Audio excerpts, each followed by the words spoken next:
Okay? Dahil sa kanyang pananampalataya sa Diyos, ginawa niya ito na nung siya'y tawagin, pumasok sa kanya yung trust sa Diyos, pananampalataya, at siya ay tumalima. Okay, i-relate natin yan sa atin. Kuminsan, yan ang nagiging problema ng mga tao. Kapag ang tao ay tinatawag, bagaman siya ay sumasampalataya, nagdadalawang isip kung siya ay tatalima. Kasi kung isa tinatayo niya pa, bakit ko gagawin ito? Di ba? Paano ba tayo tinatawag ngayon? Apply muna natin sa ating ngayon. Paano tayo tinatawag ngayon?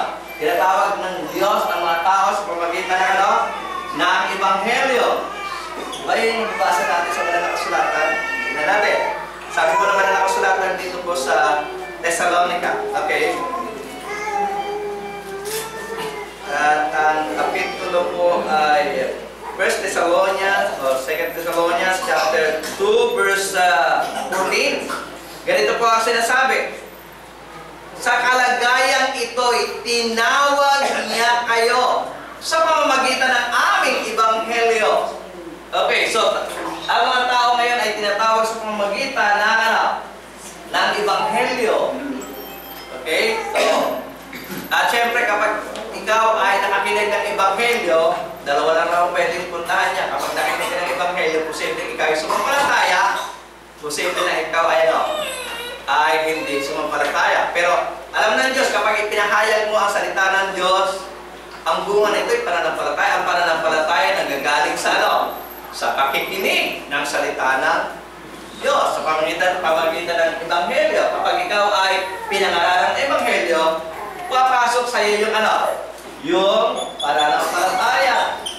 Pero hindi lang po sa pananampalataya, para ikaw ay yung pangako ng Diyos ng kaligtasan, hindi lang po mananatili sa pananampalataya. Nakita natin yung buhay ng mga taong ito na ating pinag-aaralan, di ba? Yung pananampalataya nila may ebidensya. Ang pananampalataya na may kaakibat ng pagsunod, pagtalima. Tulad ko ni Abraham nang siya'y tawagin, siya nanampalataya at siya ay tumalima. At yun, sabi ng Panginoon, kapag nangako ang Panginoon, tutuparin niya. Ang sabi ng ating Panginoon sa Kristo, pagtawag, ipangaral ang Ebanghelyo sa lahat ng kinamahal. Di ba? Pero syempre, kapag pinangaral mo ang Ebanghelyo sa lahat ng kinamahal, posible may sumampalataya, pero hindi sumampalataya. Pero sabi, ang sumampalataya, ang sumampalataya at mabautismuhan, ano sabi? Maliligtas. Itong bautismo ay sign of obedience sa utos ng Diyos. Diba? Si Abraham nang tawagin, siya nagkaroon pa ng palataya at siya ay tumalima. At tayo, kung tayo itatawagin sa pamamagitan ng Ebanghelyo, na-expect ng Diyos na tayo ay sasampalataya, at hindi lang sasampalataya, tayo po ay dapat sumunod, dapat tumalima, dapat sundin kung ano yung pinag-uutos niya. At ang sabi niya nga, ang sumampalataya at mabautismuhan, maliligtas. Pero kung minsan yun nga, tinatanong nila hindi sila tumatalima, kina-question nila. Ano nga yung kaligtasan? Anong kaligtasan matatamo ko sa bautismo? Kaya nga yung iba ayaw mag-bautismo. Sasabihin na, may faith na ako kay Christ. Kahit na sabihin pa ito sabihin, kina-question nila yung bautismo. Ano ba ang gamit ng bautismo? Para saan ba yan? Bakit may pananampalataya na ako? Bakit pa ako magpapabautismo? Diba? Si Abraham ba, kinwestiyon ng Diyos? Niligtas mo pala ako, may pananampalataya ako, bakit pa ako tatalima sa'yo? Bakit pa ako alis dito? Hindi ko nga alam kung anong pupuntahan ko. Diba, gano'n rin ang bautismo. Diba? Ano connect? Minsan tinatanong na, ano connect niyan? Diba? Pero, sino ang nag-utos nitong bautismo? Na dapat natin gawin? Yung mismong magliligtas. Di ba siya ang nag-utos? So alam niya ang ginagawa niya. Kung sinabi niya na dapat ka manampalataya at magpabautismo upang ikay maligtas, dapat mong gawin kahit na questionable pa sa iyo yung bautismo. Kahit tinatanong mo pa anong connect, anong relationship niya doon sa pananampalataya. Minsan kasi may mga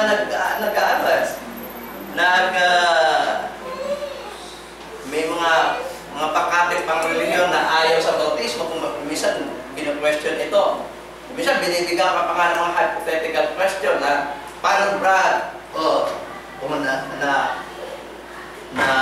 pangaralan nga ng ebanghelyo sumampalataya o gusto na magpabautismo tumawid siya sa highway may biglang dumadaan na habis na nahagip siya ng truck namatay tatanungin ka ligtas ba yun o hindi bibigyan ka pa ng problema di ba? Siyempre sabi mo ligtas, gusto niya magpabautismo, hindi nga nahantangan lang siya ng truck sasabihin sa'yo, pwede palang maligtas yung nasagasaan ng truck na hindi naman siya nabautismohan. Di ba? Tatanungin ka pa, yung bang napakusap ko sa sinabi ni Kristo na dadalhin kita sa paradise? Pero may conviction. Yung ba'y nabautismohan? Tatanungin ka pa ng gano'n siyempre wala ka Bible verse na mababasa na nabautismohan siya. Maliban na lang na sinabi ng Bible na lahat ng buong bayan ay nabautismo ni Juan Bautista, ni Kristo. So yun lang mababasa mo, pero specific na wala kang specific na mababasa na yung napakusap ko sa inabautismohan. Pero syempre sasabihin mo, ligtas yun, dinala nga sa paradise pero hindi ka tiyak na bautismo hindi na bautismo So, hindi na bautismo, pero naligtas, di ba? Di ba? So, yun yung mga palusot nila. Ako, minsan, tinatanong ako na, ninasabihan ko na, sige, piliin mo na lang masagasaan sa truck, o kaya mapako sa fruit. Ayaw mo, magpabautismo. Ano mas madali, mabautismo o mapako sa fruit? O masagasaan. Ayun yung minsan ang kino-question nila. Pero si Abraham, kahit na questionable pa sa kanya yung lugar na kung saan ay siya'y pupunta dahil sa pananampalataya niya sa Diyos. Dahil sa pananampalataya ni Abraham sa Diyos, siya ay agad na tumalima. Biro mo, pupunta ka mo, hindi mo alam kung ano yun. Baka mas masakol pang masasamang tao yung pupuntahan mo. Pero nung sabihin ng Diyos na umalis ka sa lugar na yan, umalis ka nakasama mo, huwag ka magsama ng iba na umalis ka, iwanan mo ang iyong pamilya, iwanan mo ang bayan ng Ur, at pumunta ka sa Canaan. At ang ating magiting na ama, tinawag pa nga siyang ama ng pananampalataya, nang siya'y tawagin na may pananampalataya, siya'y agad na tumalim.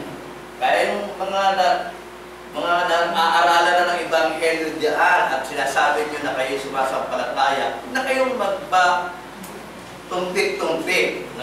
Kapag kayo may pananampalataya na sa pagtawag sa Diyos, ng Diyos sa Diyos, sa pamagitan ng ebanghelyo, agad na kayong tumalima, tulad ni Abraham.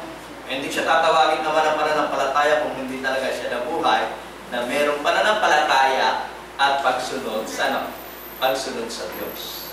Okay? So may question ko kanina. Brother, may nakalimutan na yun. May question po kayo? May question kayo? Sabi ko na. So itutuloy natin, So makikita natin dyan, sabi, sa pananampalataya, si Abraham nang tawagin, ay tumalima upang pumaroon sa isang dakong kanyang tatanggaping mana at siya umahon na di nalalaman kung saan siya paroroon. So, questionable yung kanyang lugar, pupuntahan, hindi alam kung anong mangyayari sa kanya ron, pero dahil sa ang Diyos mismo ang tumawag sa kanya na kanyang sinasampalatayanan, siya ay agad-agad na tumalima.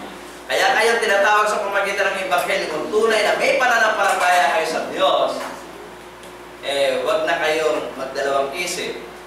Agad kayong tumalima. Tatandaan niyo yung